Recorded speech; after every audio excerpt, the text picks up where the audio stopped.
hope you're having a good day today.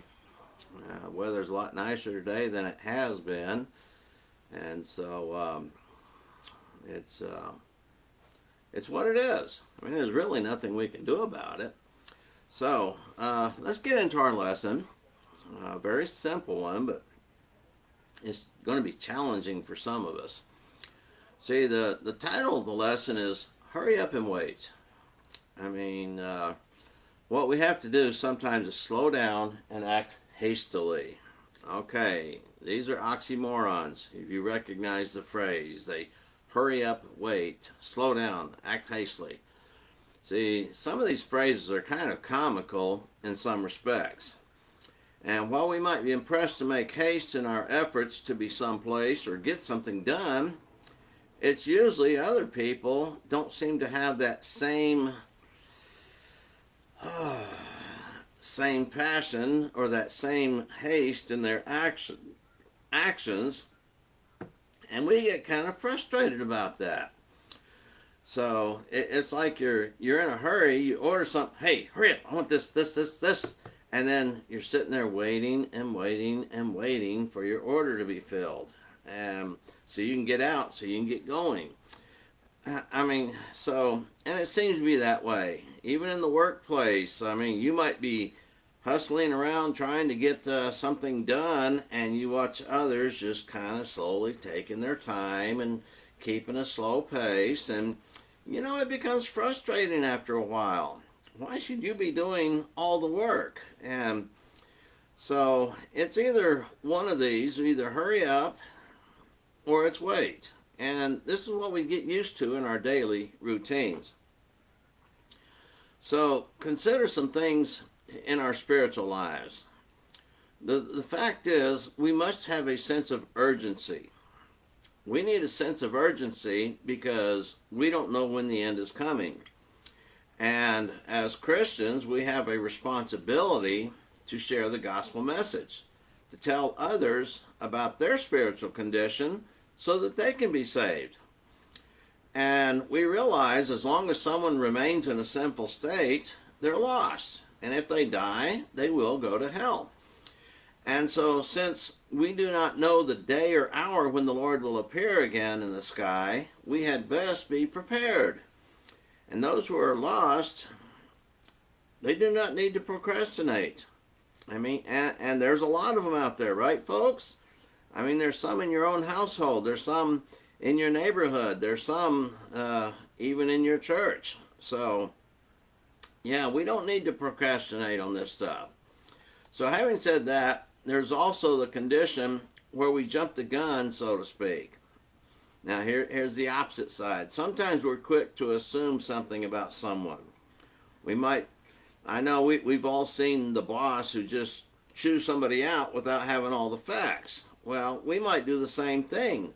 We might chide someone or deride them when we do not have all the facts. And once we get the facts, really it is too late.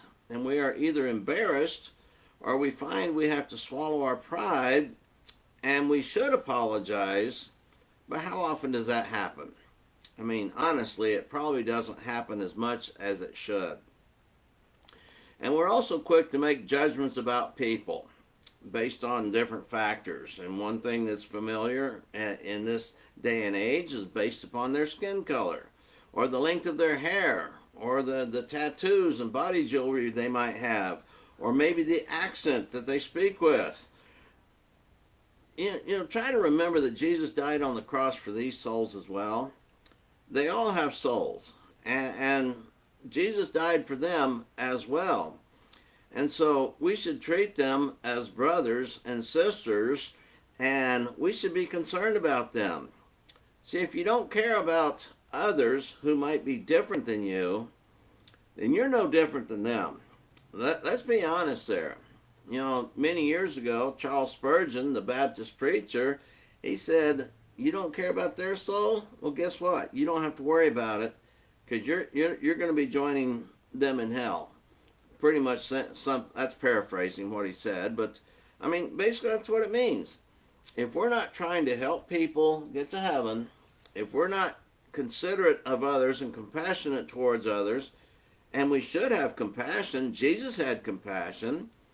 And we should be, and the whole idea of compassion is seeing the misfortune of another and seeking to alleviate that misfortune. And really, when you look at people, you realize they are lost. Now, what can I do to help them not be lost? Well, that's a good question. See, when Jesus was teaching the parable of the soils, he said the sower planted the seed everywhere. He did not take the time to judge whether a soil would work or not, and that also is not our place to judge someone as unacceptable to the Lord, or assume that they might not be interested in their soul, and that they would not listen to you. You know, it's easy. You see someone come along, they got long stringy hair, maybe tattoos, body piercings and stuff like that, and they're not interested in the gospel. You might see a biker dude dressed up in all of his attire. They don't care about the gospel, and you don't even take the time. I mean, there's groups out there like Motorcycles for Christ. I mean, there's groups out there that do teach others about Jesus Christ and God. And so we don't know who we're going to come in contact with that maybe is looking for the truth. Maybe they realize something's lacking in their life and they're not sure what it is. See, whether God uses us, even if we are unaware of it, he is using and guiding us to some lost soul. And really, when you think about it, he does that every day. And this is his providence. And we are to let our light shine. And God uses that light to show the lost the way. And so that's how he does it. If these people won't pick up a Bible, they've got to be looking at that. They need to see a Christian in action. And that's what they need to do. They need to see someone who is kind and considerate and has all the qualities of God, has all the qualities of Jesus Christ, has care and compassion, considerate of others.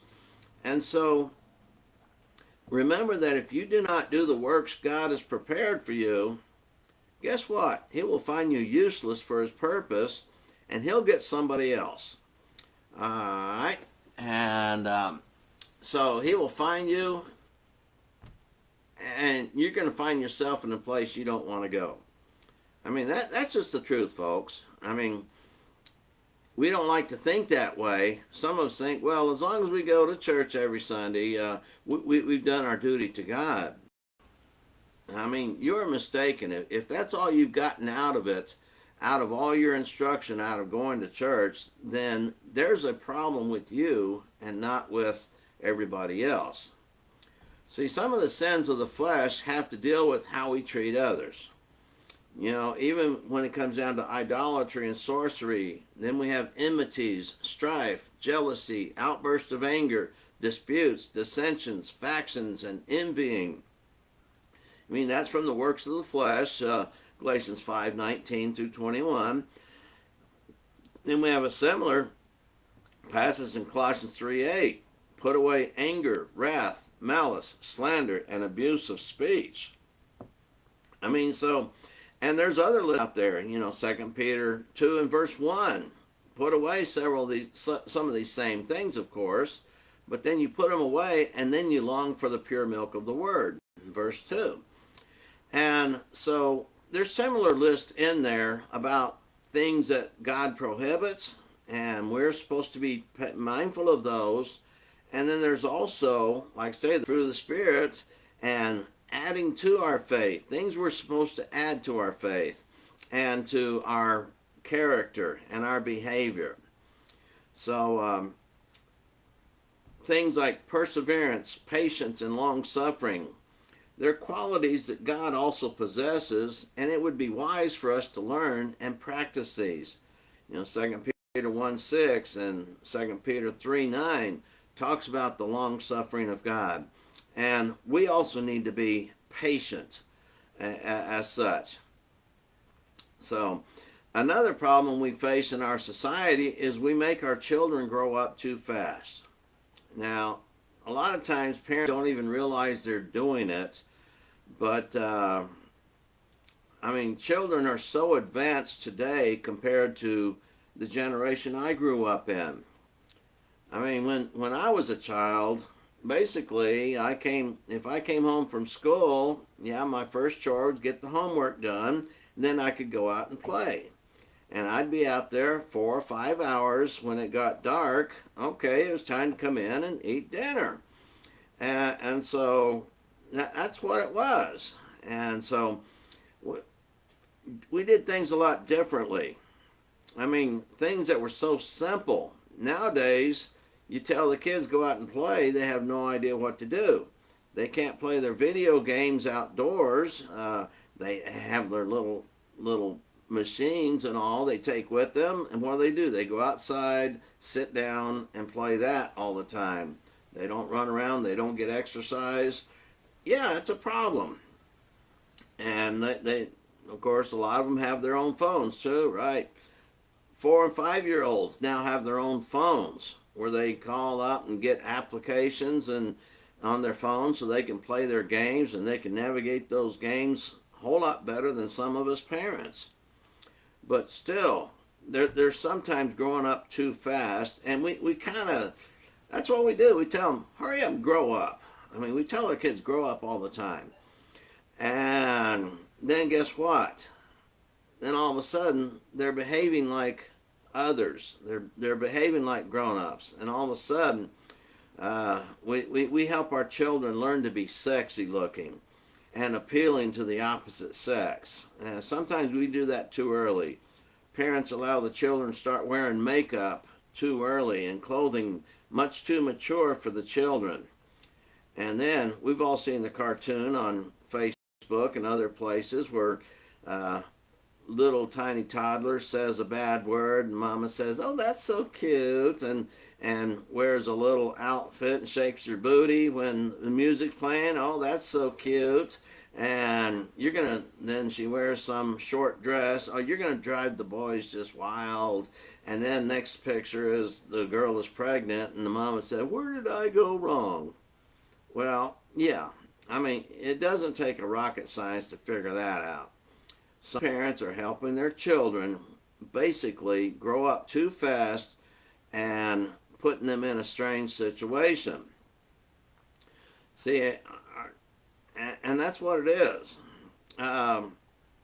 Without a solid foundation of Christian teaching and principles, our children are forced to grow into a modern, politically correct society where the people set the standards instead of God. And yes, if you don't teach your children about Christ, Satan is going to teach them about worldliness. And that's what they get. They get doses from that. Watching TV. I mean, tell me if there's any wholesome entertainment still out there that's not 40 years old. I mean, think about that. Is there any wholesome entertainment out here that is not 40 years old? Even the cartoons these kids watching, I mean, a lot of them are usually have some bad words in them, make very suggestive. For some of them, even a lot of sexual innuendo. And the parents are just fine. Oh, the kid's watching cartoons. We'll just let them do that and keep them out of our hair. I mean, that seems the way it is. Instead of teaching your children things that are right and sitting down with them, parents, I challenge you, just sit down and sit with your child while they're watching these shows and see if it's wholesome entertainment or not. See, once again, let us be reminded that our time on earth is not fixed. We are running out of time, folks. All of us are.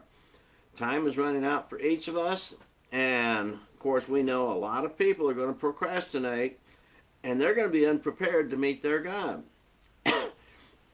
And others will just give up and stick with fulfilling their lust and their pleasures.